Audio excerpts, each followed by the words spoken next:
Assalamualaikum warahmatullahi wabarakatuh. Kami dari kelompok 6, mahasiswa perpajakan Universitas Brawijaya akan membahas tentang politik dan demokrasi dalam pandangan Islam.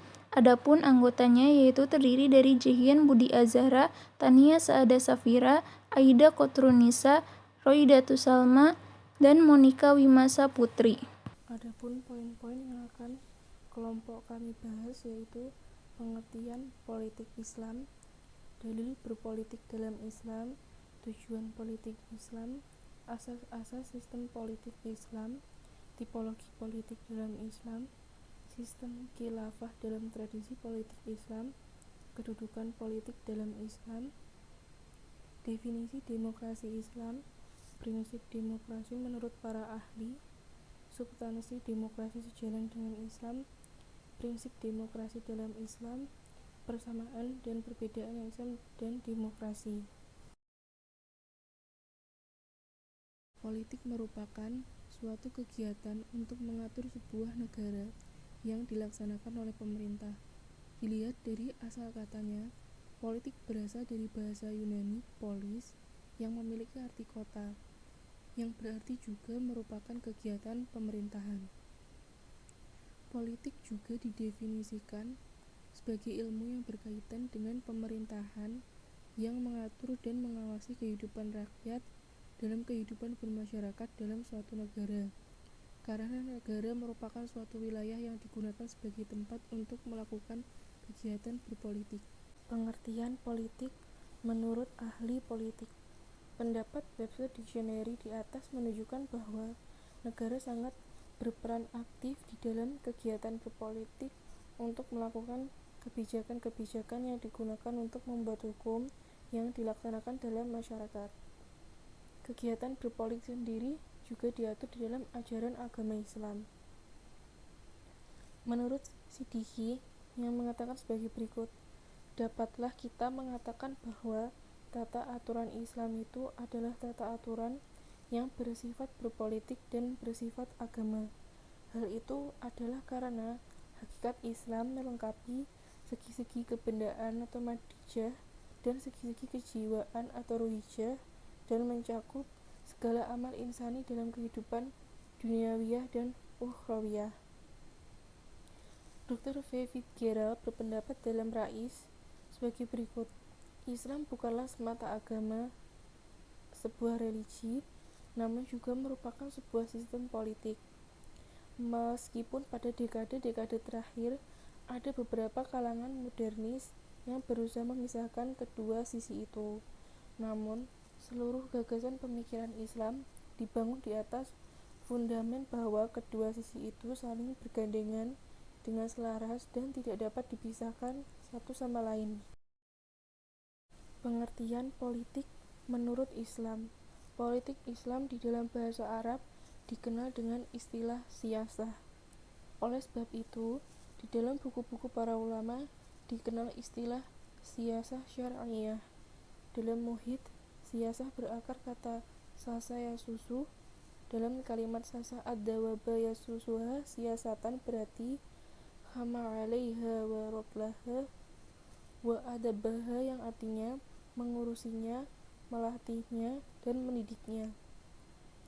Al-siyasah juga berarti mengatur, mengendalikan, mengurus, atau membuat keputusan, mengatur kaum, memerintah, dan memimpinnya.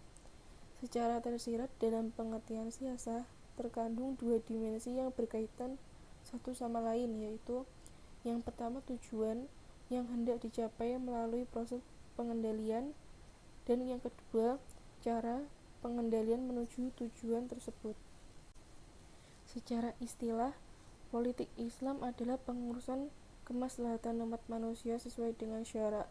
Pengertian siyasah lainnya oleh Ibnu Akhil, sebagaimana yang dikutip oleh Ibnu Qayyim, politik Islam adalah segala perbuatan yang membawa manusia lebih dekat kepada kemaslahatan dan lebih jauh dari kemafsadatan, sekalipun Rasulullah tidak menetapkannya dan bahkan Allah Subhanahu wa Ta'ala tidak menentukannya.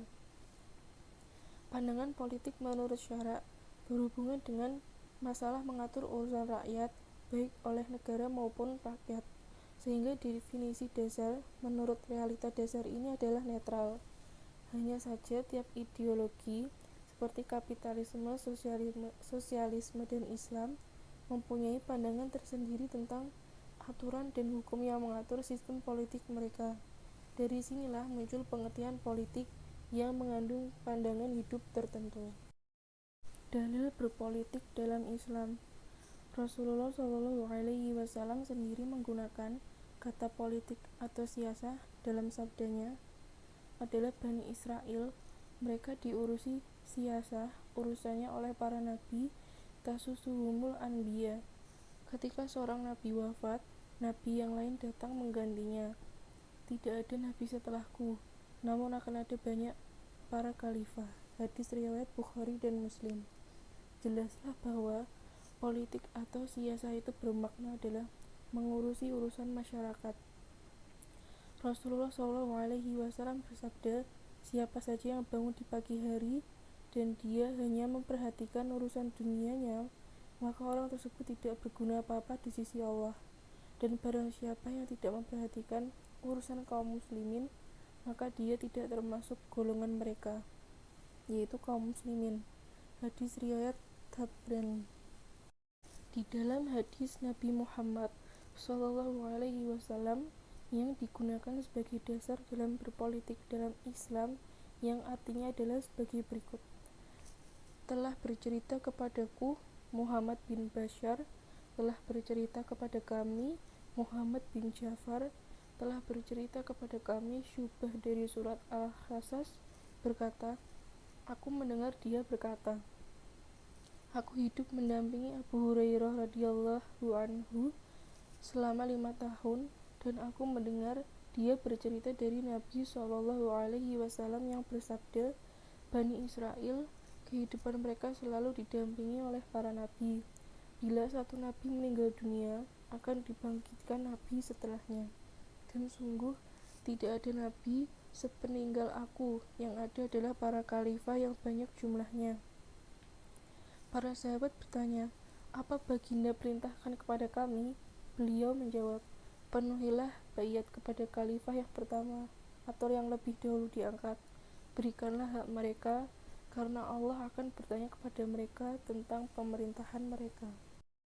Dalam hadis tersebut terdapat kata yang mempunyai arti para nabi mendampingi mereka, yang dimaksudkan membimbing mereka dalam menjalankan pemerintahan dan mengatur kehidupan bermasyarakat. Mereka di sini adalah khalifah yang menggantikan para nabi. Pada hadis di atas, yang sangat ditekankan adalah pertanggungjawaban dari para khalifah kepada Allah dalam mengatur dan sebagai pemimpin yang menggantikan nabi. Politik di dalam pandangan Islam haruslah politik yang netral, tanpa memihak. Jiwa politik dalam Islam keikhlasan dan keterbukaan. Sebab dengan cara ini, fungsi kontrol terhadap aktivitas pemerintah akan berfungsi secara maksimal. Menurut Hanafi dan kawan-kawan, politik di dalam Islam memiliki peranan yang sangat penting, sebab karena melalui politik perdamaian, ketentraman, keadilan dapat diwujudkan. Politik di dalam Islam mempunyai tujuan untuk menegakkan agama dan untuk mengatur kehidupan dunia sebagai bekal dalam kehidupan akhirat kelak. Tujuan politik Islam. Tujuan politik Islam adalah untuk membangunkan sebuah sistem pemerintahan dan kenegaraan yang tegak di atas dasar untuk melaksanakan seluruh hukum syariat Islam. Tujuan utamanya ialah menegakkan sebuah negara Islam atau Darul Islam. Dengan adanya pemerintahan yang mendukung syariat, maka akan tertegaklah ad-din atau agama, dan berterusanlah segala urusan manusia menurut tuntutan-tuntutan ad-din tersebut. Selanjutnya yaitu asas-asas sistem politik Islam. Asas-asas sistem politik Islam dibagi menjadi 3. Yang pertama hakimiyah ilahiyah, yang kedua risalah, dan yang ketiga khilafah. Yang pertama hakimiyah ilahiyah. Hakimiyah atau memberikan kuasa pengadilan dan kedaulatan hukum tertinggi dalam sistem politik Islam hanyalah hak mutlak Allah, dan Dia sajalah Allah, tidak ada Tuhan yang berhak disembah melainkan Dia. Baginyalah segala puji di dunia dan di akhirat, dan baginyalah segala penentu, dan hanya kepadanyalah kamu dikembalikan. Surat Al-Qasas ayat 70. Hakimiyah ilahiyah membawa pengertian-pengertian sebagai berikut. Yang pertama, bahwasanya Allah pemelihara alam semesta yang pada hakikatnya adalah Tuhan yang menjadi pemelihara manusia, dan tidak ada jalan lain bagi manusia kecuali patuh dan tunduk kepada sifat ilahi yang Maha Esa. Yang kedua, bahwasanya hak untuk menghakimi dan mengadili tidak dimiliki oleh setiap manusia kecuali Allah Subhanahu wa Ta'ala. Yang ketiga, bahwasanya hanya Allah sajalah yang memiliki hak mengeluarkan hukum, sebab Dialah satu-satunya pencipta. Yang keempat, bahwasanya hanya Allah sajalah yang memiliki hak mengeluarkan peraturan-peraturan, sebab Dialah satu-satunya pemilik. Yang kelima, bahwasanya hukum Allah adalah suatu yang benar, sebab Dia sajalah yang mengetahui hakikat segala sesuatu, dan di tangannya lah saja penentu hidayah dan penentu jalan yang selamat dan lurus. Hakimiyah ilahiyah membawa arti bahwa teras utama kepada sistem politik Islam ialah tauhid kepada Allah dari segi rububiyah dan uluhiyah. Yang kedua yaitu risalah. Risalah berarti bahwa kerasulan beberapa orang lelaki di kalangan manusia sejak Nabi Adam hingga kepada Nabi Muhammad SAW adalah suatu asas yang penting dalam sistem politik Islam. Melalui landasan risalah inilah, maka para rasul mewakili kekuasaan tertinggi Allah dalam bidang perundangan dalam kehidupan manusia. Para rasul menyampaikan, mentafsirkan, dan menerjemahkan segala wahyu Allah dengan ucapan dan perbuatan. Dalam sistem politik Islam, Allah telah memerintahkan agar manusia menerima segala perintah dan larangan Rasulullah SAW. Manusia diwajibkan tunduk kepada perintah-perintah Rasul dan tidak mengambil selain daripada Rasul untuk menjadi hakim dalam segala perselisihan yang terjadi di antara mereka. Selanjutnya yaitu khilafah. Khilafah berarti perwakilan. Kedudukan manusia di atas muka bumi ini adalah sebagai wakil Allah. Oleh karena itu, dengan kekuasaan yang telah diamanahkan ini, maka manusia hendaklah melaksanakan undang-undang Allah dalam batas yang ditetapkan. Di atas landasan ini, maka manusia bukanlah penguasa atau pemilik, tetapi hanyalah khalifah atau wakil Allah yang menjadi pemilik yang sebenar. Kemudian, kami jadikan kamu pengganti-pengganti mereka di muka bumi sesudah mereka supaya kami memperhatikan bagaimana kamu berbuat. Surat Yunus ayat 14. Seorang khalifah hanya menjadi khalifah yang sah selama mana ia benar-benar mengikuti hukum Allah. Ia menuntun agar tugas khalifah dipegang oleh orang-orang yang memenuhi syarat-syarat sebagai berikut, yaitu terdiri daripada orang-orang yang benar-benar boleh menerima dan mendukung prinsip-prinsip tanggung jawab yang terangkum dalam pengertian khalifah, yaitu kecerdasan, kearifan, serta kemampuan intelek. Tidak terdiri daripada orang-orang zolim, fasik, fazir, dan lalai terhadap Allah, serta bertindak melanggar batas-batas yang ditetapkan. Dan terdiri daripada orang-orang yang amanah sehingga dapat dipikul tanggung jawabnya kepada mereka dengan yakin dan tanpa keraguan. Selanjutnya yaitu tipologi politik dalam Islam. Dalam menjalankan politik Islam mempunyai prinsip-prinsip di dalamnya, yaitu syuro atau musyawarah, adil, amanah, musawah atau persamaan, dan ijma. Seperti yang tertuang di dalam Al-Quran, yang pertama surat Al-A'raf ayat 29, yang artinya, katakanlah Tuhanku menyuruh menjalankan keadilan, dan luruskanlah muka dirimu di setiap sholat dan sembahlah Allah dengan mengikhlaskan ketaatanmu kepadanya, sebagaimana Dia telah menciptakan kamu pada permulaan, demikian pula lah kamu akan dikembalikan kepadanya. Yang kedua yaitu terdapat dalam surat Al-Insan ayat 24-26, yang artinya, maka bersabarlah kamu untuk melaksanakan ketetapan Tuhanmu, dan janganlah kamu ikuti orang-orang yang berdosa dan orang yang kafir di antara mereka.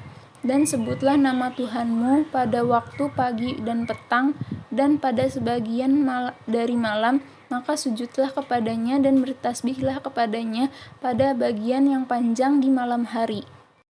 Seperti yang disebutkan dalam ayat-ayat di atas, untuk berpolitik membutuhkan suatu negara yang menjalankannya.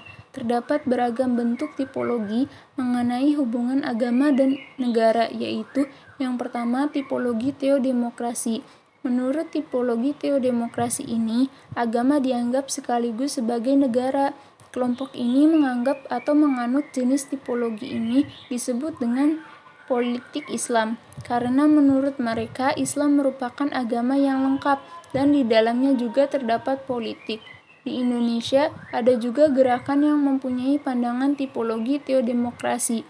Salah satu gerakan yang menganut sistem ini adalah NII atau Negara Islam Indonesia. Gerakan ini bertauhid bahwa Allah merupakan satu-satunya raja yang kerajaannya di langit dan di bumi. Negara Islam Indonesia mempunyai anggapan bahwa apabila mereka mengakui keberadaan lembaga lain di luar syariat Allah, maka mereka dianggap musyrik. Islam memiliki sebuah pandangan mengenai tujuan dibentuknya negara. Yang kedua yaitu tipologi sekuler. Tipologi ini menganggap bahwa agama bukanlah negara.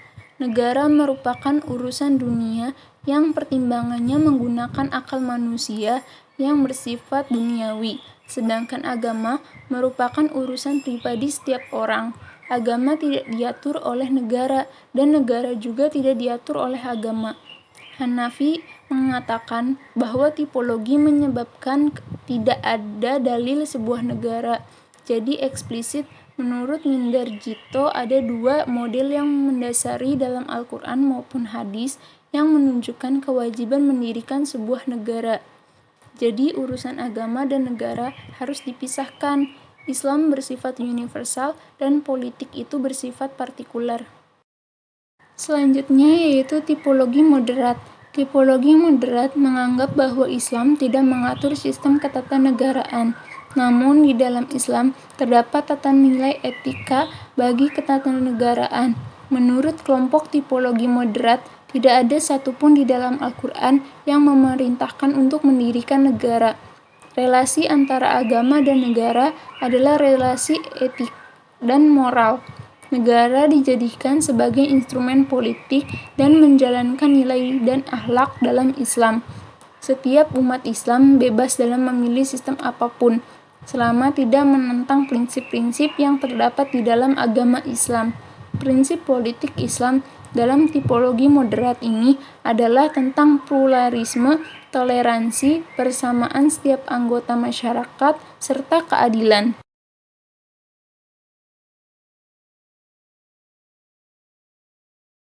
Selanjutnya yaitu terkait pada pemerintahan yang ada di Indonesia, menurut hukum agama Islam adalah sah. Ini karena presiden dipilih langsung oleh rakyat, seperti halnya pengangkatan Ali radhiyallahu anhu yang menjadi seorang khalifah. Kedaulatan NKRI juga dianggap benar karena konsep ini bertujuan untuk menjaga keutuhan dan kesejahteraan semua rakyat Indonesia. Untuk menjalankan kedaulatan NKRI ini, Indonesia memiliki 4 pilar yang menjadi landasan pembentukan pemerintahan, yaitu Pancasila, Undang-Undang Dasar 1945, Negara Kesatuan Republik Indonesia, dan Bhinneka Tunggal Ika.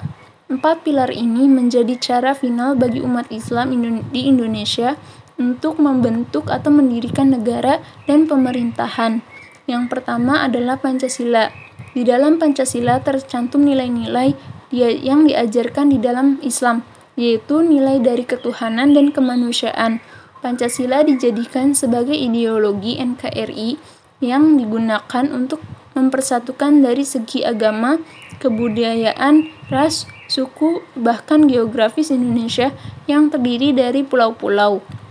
Menurut Hanafi, mengatakan bahwa Pancasila sebagai falsafah bangsa mengandung nilai-nilai tauhid, kemanusiaan, keadaban, persatuan, kerakyatan, dan keadilan. Keadaannya identik dengan Piagam Madinah sebagai wadah pemersatu kebinekaan bangsa.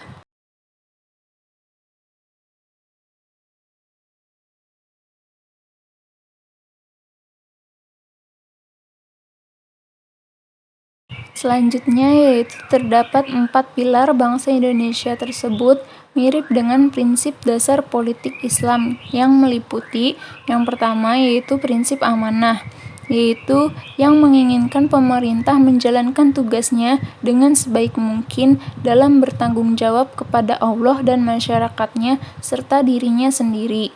Yang kedua, prinsip keadilan, yaitu memberikan keadilan pada setiap rakyat tanpa memandang derajat, golongan, dan pangkat. Yang ketiga yaitu prinsip ketaatan, yaitu menjalankan politik sesuai dengan hukum-hukum yang terkandung dalam Al-Quran dan hadis. Yang keempat yaitu prinsip musyawarah, yaitu para penyelenggara negara melaksanakan tugasnya dengan baik dan melakukan diskusi atau bertukar pikiran dengan siapa saja yang tepat untuk mencapai tujuan yang terbaik untuk kesejahteraan semua rakyat.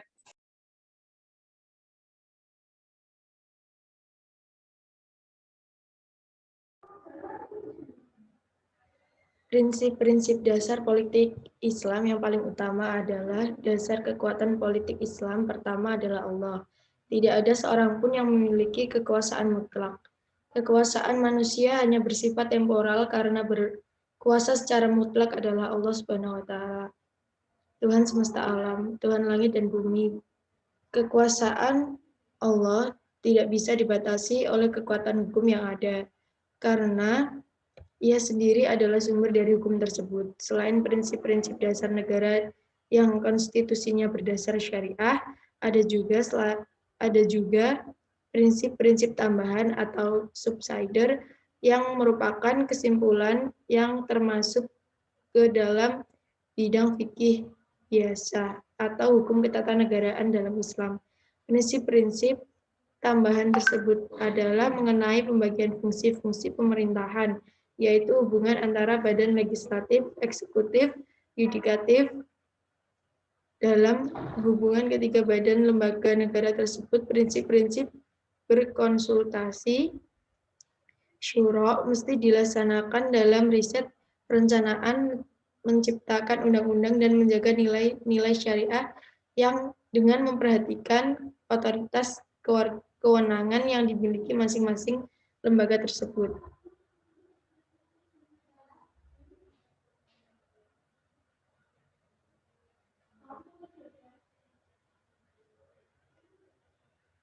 Sistem khilafah dalam tradisi politik Islam. Sistem khilafah dalam tradisi politik Islam berasal dari bahasa Arab yang mempunyai arti pergantian. Kata khilafah banyak mengingatkan seseorang dengan kata khalifah atau pengganti, pengatur, dan wakil. Seperti yang tertulis dalam Quran Surat Al-Baqarah ayat 30, artinya, dan ingatlah ketika Tuhanmu berfirman kepada malaikat, sesungguhnya aku hendak menjadikan seorang khalifah di muka bumi. Mereka berkata, mengapa engkau hendak menjadikan khalifah di bumi? Itu orang yang membuat kerusakan padanya dan menumpahkan darah. Padahal kami senantiasa bertasbih dan memuji engkau yang menyucikan engkau. Tuhan berfirman, sesungguhnya aku mengetahui apa yang tidak kamu ketahui. Sistem khilafah dalam tradisi politik Islam selanjutnya, dalam ayat tersebut, kata khalifah mempunyai arti wakil, pengatur, dan pengganti. Kata khilafah sendiri merupakan sebuah sistem pemerintahan Islam pertama kali didirikan ketika wafatnya Rasulullah. Dalam sistem ini, pemimpin disebut dengan khalifah. Kata khalifah memiliki sinonim kata dengan imamah. Khilafah mayoritas digunakan oleh golongan umat muslim yang mana mereka ingin memberlakukan tatanan yang ada dalam kalangan masyarakat dunia berdasarkan syariat Islam. Seperti kelompok Hizbut Tahrir, mereka memiliki pemahaman bahwa pemberlakuan syariat Islam tidak harus terikat oleh negara. Dalam Quran Surat Al-Anisa ayat 58-59 menyebutkan bahwa pemimpin mempunyai tugas melayani rakyatnya, bersikap adil, dan memegang amanahnya dengan baik. Rakyat juga memiliki kewajiban menaati Allah, Rasul, dan pemimpinnya yang telah mereka pilih. asalkan sesuai dengan hukum dari Allah. Sebelum Nabi Muhammad wafat, beliau tidak pernah mempermasalahkan siapa yang akan menggantikan beliau sebagai pemimpin umat Islam setelah beliau wafat. Beliau memang menyerahkan semua kepada umat muslim sendiri. Selain Rasul wafat, kemudian kaum muhajirin dan kaum ansor mengadakan musyawarah mengenai pengganti Rasul dan akhirnya memutuskan Abu Bakar As-Siddiq sebagai pengganti Rasulullah. Dari segi proses, Abu Bakar sebagai khalifah berdasarkan sistem baiat atau sistem demokrasi dengan berdasar pada al-amru syura bainamuh. Pemerintahan pada masa Abu Bakar, kekuasaan eksekutif, legislatif, dan yudikatif lebih fokus terhadap khalifah. Abu Bakar selalu mengedepankan asas musyawarah. Hal ini ditujukan ketika itu beliau menunjuk Umar untuk meminta suatu pendapat dari sahabat-sahabatnya. Karena menurut Abu Bakar, musyawarah merupakan suatu prinsip yang terpenting dalam pergantian khalifah.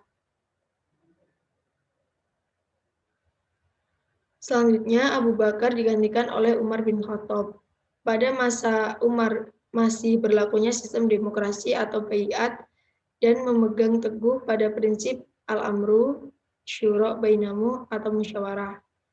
Pada masa Utsman memegang kekuasaan tertinggi ada pada khalifah. Jadi Dewan Penasehat diketuai oleh Utsman sendiri. Ketika Ali menggantikan Utsman, dia dipilih sebagai khalifah berdasarkan musyawarah juga. Selanjutnya, pada masa dinasti Umayyah, khalifah dijadikan sistem otoriter. Pada masa dinasti Abbasiyah, khalifah dijadikan sebagai wakil Tuhan. Penguasa Abbasiyah mendapat gelar Khalifatullah. Berdasarkan penjelasan tersebut dapat disimpulkan bahwa pemilihan suatu pemimpin berdasarkan atas musyawarah dan mufakat. Namun juga terdapat perubahan dalam sistem pemerintahan karena selalu disesuaikan dengan zamannya.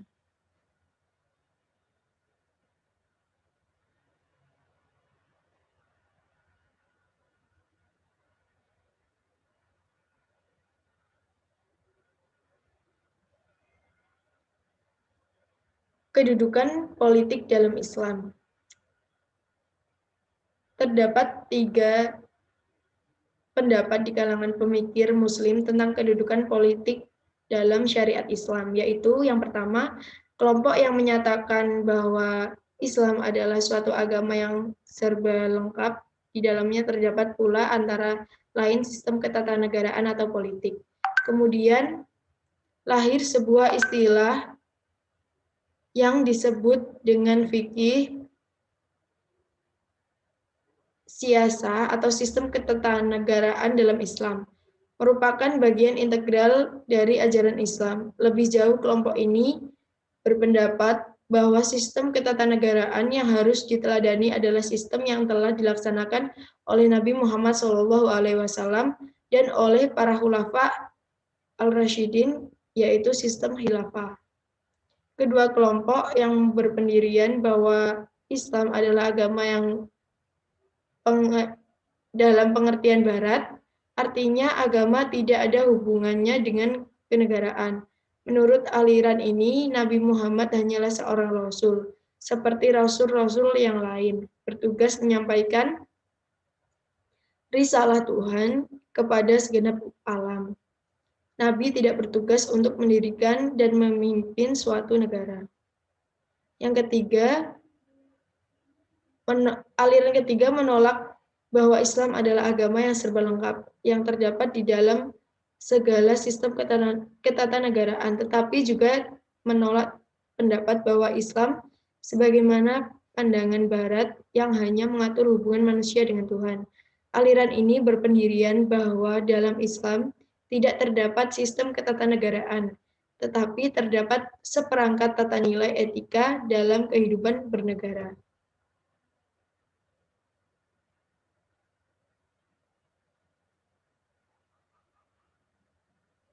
Selanjutnya, objek kajian sistem politik Islam.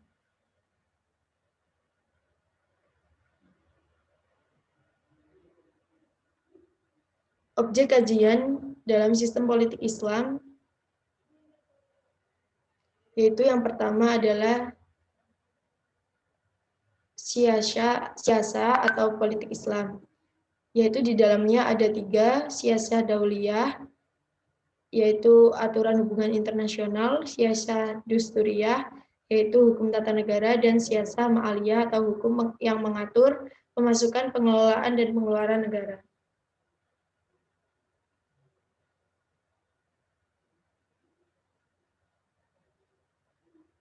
Siasa dauliyah mewujudkan kesatuan umat manusia, mewujudkan keadilan, menghargai persamaan, menghargai kehormatan manusia, mengembangkan toleransi, mewujudkan kerjasama kemanusiaan, menghargai kebebasan atau kemerdekaan, dan mewujudkan perilaku moral yang baik.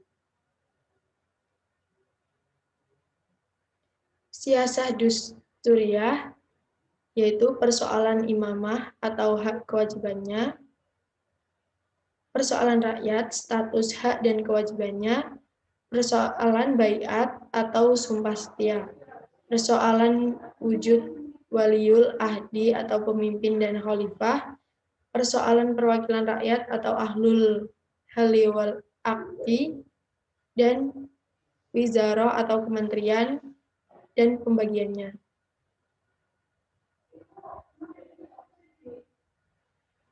Selanjutnya, siasa maliyah, yaitu yang pertama, prinsip-prinsip dalam kepemilikan harta, tanggung jawab sosial dan masalah harta, zakat, infak, sedekah, dan wakaf, kharaj, jizyah, dan ghanimah, fa'i, dan usyir, aturan eksploitasi sumber daya alam.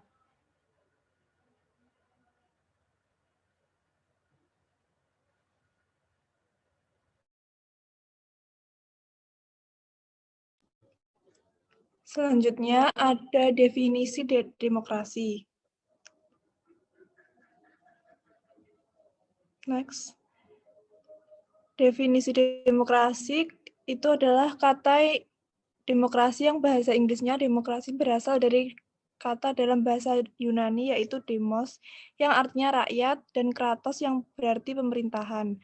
Dalam pengertian ini, demokrasi berarti demokrasi langsung yang dipraktikkan di beberapa negara kota di Yunani kuno. Dengan demikian, demokrasi dapat bersifat langsung seperti yang terjadi di Yunani kuno berupa partisipasi langsung dari rakyat untuk membuat peraturan perundang-undangan, atau demokrasi tidak langsung yang dilakukan melalui lembaga perwakilan. Demokrasi tidak langsung ini cocok untuk negara yang penduduknya banyak dan wilayahnya luas. Yang 10 ada prinsip demokrasi menurut para ahli. Prinsip demokrasi menurut Sadek, dalam demokrasi terdapat sejumlah prinsip yang menjadi standar baku. Di antaranya, kebebasan berbicara setiap warga negara, pelaksanaan pemilu untuk menilai apakah pemerintah yang berkuasa layak didukung kembali atau harus diganti. Kekuasaan dipegang oleh suara mayoritas tanpa mengabaikan kontrol minoritas, peranan partai politik yang sangat penting sebagai wadah aspirasi politik rakyat, pemisahan kekuasaan legislatif, eksekutif, dan yudikatif, supremasi hukum, semua harus tunduk pada hukum. Semua individu bebas melakukan apa saja tanpa boleh dibelenggu. Pandangan ulama tentang demokrasi ini, menurut Muhammad Imarah Islam, tidak menerima demokrasi secara mutlak dan juga tidak menolaknya secara mutlak. Dalam demokrasi, kekuasaan legislatif membuat dan menetapkan hukum secara mutlak berada di tangan rakyat. Sementara dalam sistem syura atau Islam, kekuasaan tersebut merupakan wewenang Allah. Dialah pemegang kekuasaan hukum tertinggi. Wewenang manusia hanyalah menjabarkan dan merumuskan hukum sesuai dengan prinsip yang digariskan Tuhan, serta berijtihad untuk sesuatu yang tidak diatur oleh ketentuan Allah. Jadi Allah berposisi sebagai al-syari atau legislator, sementara manusia berposisi sebagai faqih atau yang memahami sesuai batasan kemampuannya dan menjabarkan hukumnya.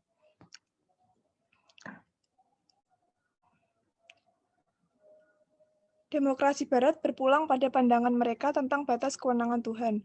Menurut Aristoteles, setelah Tuhan menciptakan alam, Dia membiarkannya. Dalam filsafat Barat, manusia memiliki kewenangan legislatif dan eksekutif. Sementara dalam pandangan Islam, Allah lah pemegang otoritas tersebut. Allah berfirman, ingatlah menciptakan dan memerintah hanyalah hak Allah. Maha suci Allah, Tuhan semesta alam. Quran Surat Al-A'raf ayat 54. Inilah batas yang membedakan antara sistem syariah Islam dan demokrasi Barat.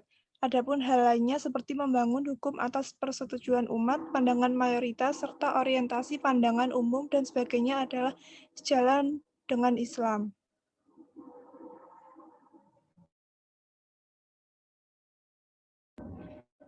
Yang ke-11, substansi demokrasi sejalan dengan Islam.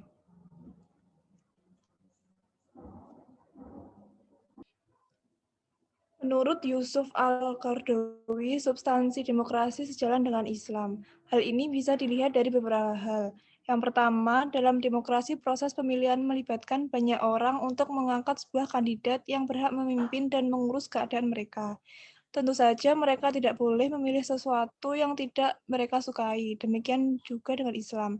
Islam menolak seseorang menjadi imam sholat yang tidak disukai oleh makmum di belakangnya. Kedua, usaha setiap rakyat untuk meluruskan penguasa yang tiran juga sejalan dengan Islam.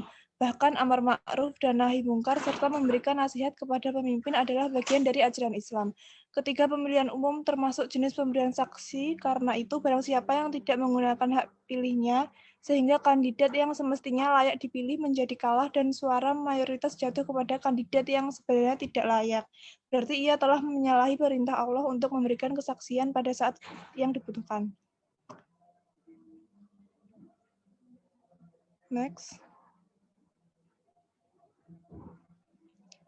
Ketiga, penetapan hukum yang berdasarkan suara mayoritas juga tidak bertentangan dengan prinsip Islam. Contohnya, dalam sikap Umar yang tergabung dengan Syura, mereka ditunjuk Umar sebagai kandidat khalifah dan sekaligus memilih salah seorang di antara mereka untuk menjadi khalifah berdasarkan suara terbanyak. Sementara lainnya yang tidak terpilih harus tunduk dan patuh. Jika suara yang keluar 3 lawan 3, mereka harus memilih seseorang yang diunggulkan dari luar mereka, yaitu Abdullah bin Umar. Contoh lain, penggunaan pendapat jumhur ulama dalam masalah khilafiyah, tentu saja suara mayoritas yang diambil ini adalah selama tidak bertentangan dengan nas syariah secara tegas. Keempat, juga kebebasan mengeluarkan pendapat serta otoritas pengadilan merupakan sejumlah hal dalam demokrasi yang sejalan dengan Islam.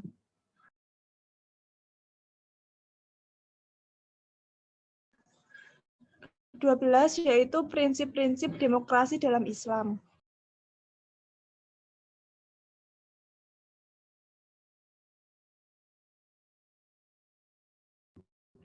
Yang pertama, syura merupakan suatu prinsip tentang cara pengambilan keputusan secara eksplisit ditegaskan dalam Al-Quran. Disebut dalam Quran Surat Asy-Syura ayat 38 dan Al-Imran ayat 159. Dalam praktik kehidupan umat Islam, lembaga yang paling dikenal sebagai pelaksanaan syura adalah Ahli wa Aqdi pada zaman Khulafaur Rasyidin. Lembaga ini lebih menyerupai tim formatur yang bertugas memilih kepala negara atau khalifah. Jelas bahwa musyawarah sangat diperlukan sebagai bahan pertimbangan dan tanggung jawab bersama di dalam setiap mengeluarkan sebuah keputusan. Dengan begitu, maka setiap keputusan yang dikeluarkan oleh pemerintah akan menjadi tanggung jawab bersama.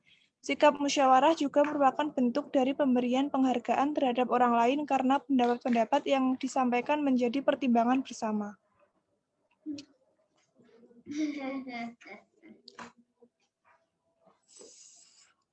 Yang kedua adalah keadilan. Artinya, dalam menegakkan hukum termasuk rekrutmen dalam berbagai jabatan pemerintahan harus dilakukan secara adil dan bijaksana. Tidak boleh kolusi dan nepotis. Arti pentingnya penegakan keadilan dalam sebuah pemerintahan ini ditegaskan oleh Allah SWT dalam beberapa ayatnya. Antara lain dalam surat An-Nahl ayat 90, Quran Surat Asy-Syura ayat 15, Al-Maidah ayat 8, dan surat An-Nisa ayat 58, dan seterusnya. Betapa prinsip keadilan dalam sebuah negara sangat diperlukan, sehingga ada ungkapan yang ekstrim berbunyi, negara yang berkeadilan akan lestari, kendati ia negara kafir, sebaliknya negara yang zalim akan hancur meski ia negara yang mengatasnamakan Islam.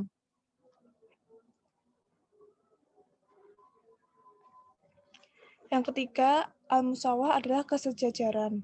Artinya, tidak ada pihak yang merasa lebih tinggi dari yang lain sehingga dapat memaksakan kehendaknya. Penguasa tidak bisa memaksakan kehendaknya terhadap rakyat, berlaku otoriter dan eksploitatif. Kesejajaran ini penting dalam suatu pemerintahan demi menghindari dan dari hegemoni penguasa atas rakyat. Dalam perspektif Islam, pemerintah adalah orang atau institusi yang diberi wewenang dan kepercayaan oleh rakyat melalui pemilihan yang jujur dan adil untuk melaksanakan dan menegakkan peraturan dan undang-undang yang telah dibuat.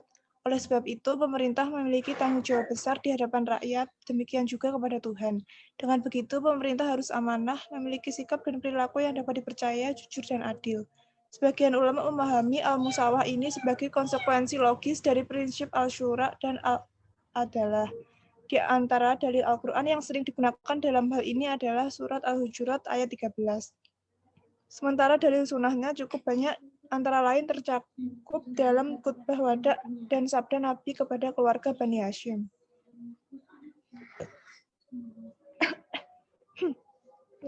4. Al-amanah adalah sikap pemenuhan kepercayaan yang diberikan seseorang kepada orang lain. Oleh sebab itu, kepercayaan atau amanah tersebut harus dijaga dengan baik. Dalam konteks kenegaraan, pemimpin atau pemerintah yang diberikan kepercayaan oleh rakyat harus mampu melaksanakan kepercayaan tersebut dengan penuh rasa tanggung jawab. Persoalan amanah ini terkait dengan sikap adil seperti ditegaskan oleh Allah Subhanahu wa taala dalam surat An-Nisa ayat 58. Karena jabatan pemerintahan adalah amanah, maka jabatan tersebut tidak bisa diminta, dan orang yang menerima jabatan seharusnya merasa prihatin, bukan malah bersyukur atas jabatan tersebut. Inilah etika dalam Islam.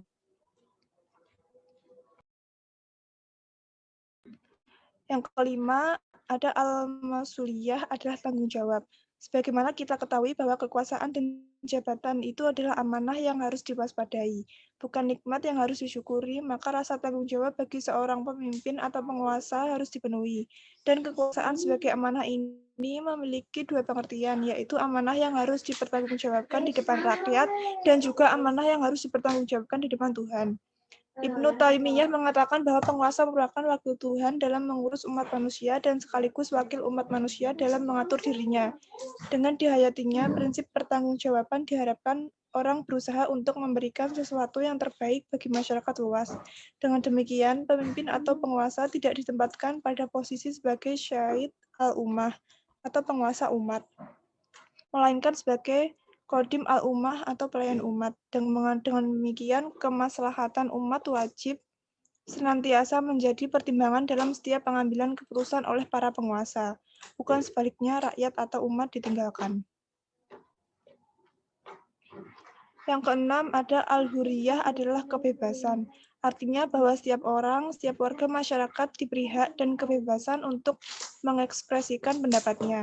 Sepanjang hal itu dilakukan dengan cara bijak dan memperhatikan al-akhlak, al-karimah, dan dalam rangka al-amr bil ma'ruf wa an-nahi al-munkar, maka tidak ada alasan bagi penguasa untuk mencegahnya.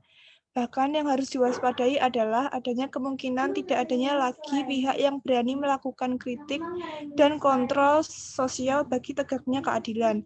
Jika sudah tidak ada lagi kontrol dalam suatu masyarakat, maka kezaliman akan semakin merajalela.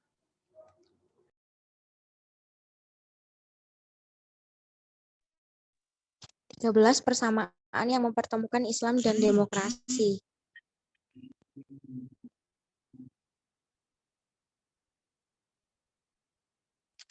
Persamaan yang mempertemukan Islam dan demokrasi. Dr. Diyaudin Ar-Rais mengatakan ada beberapa persamaan yang mempertemukan Islam dan demokrasi. Persamaannya adalah: 1. Jika demokrasi diartikan sebagai sistem yang diikuti asas pemisahan kekuasaan, itu pun sudah ada di dalam Islam. Kekuasaan legislatif sebagai sistem terpenting dalam sistem demokrasi diberikan penuh kepada rakyat sebagai satu kesatuan dan terpisah dari kekuasaan imam atau presiden. Pembuatan undang-undang atau hukum berdasarkan pada Al-Quran dan hadis, ijma atau ijtihad. Dengan demikian, pembuatan undang-undang terpisah dari imam, bahkan kedudukannya lebih tinggi dari imam. Adapun imam harus menaatinya dan terikat undang-undang. Pada hakikatnya imamah atau kepemimpinan ada di kekuasaan eksekutif yang memiliki kewenangan independen karena pengambilan keputusan tidak boleh didasarkan pada pendapat atau keputusan penguasa atau presiden, melainkan berdasarkan pada hukum syariat atau perintah Allah Subhanahu wa taala.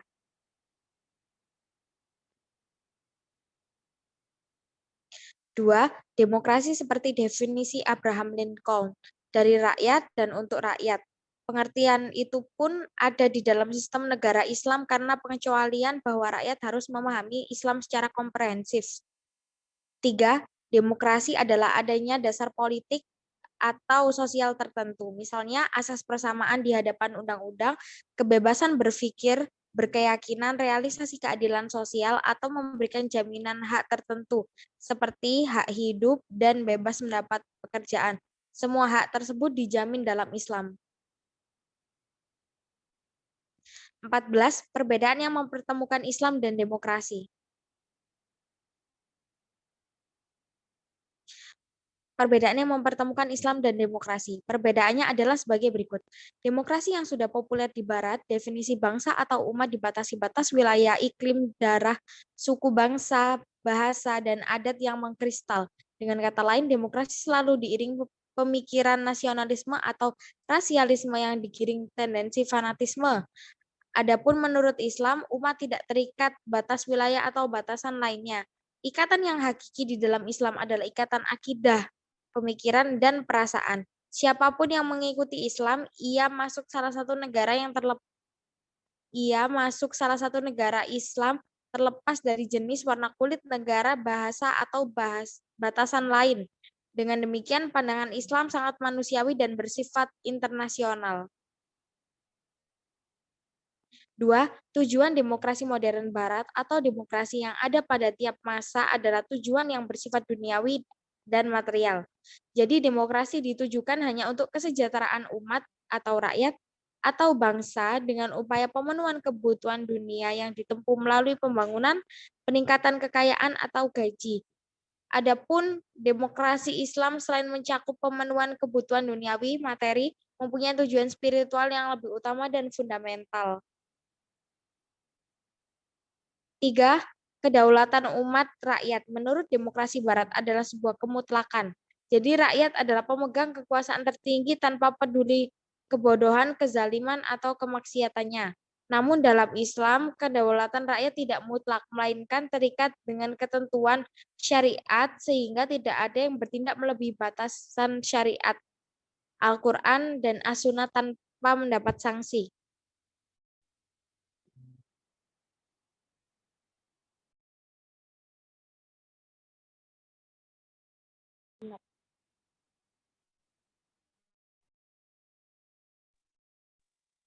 Sekian dari kelompok kami. Terima kasih. Wassalamualaikum warahmatullahi wabarakatuh.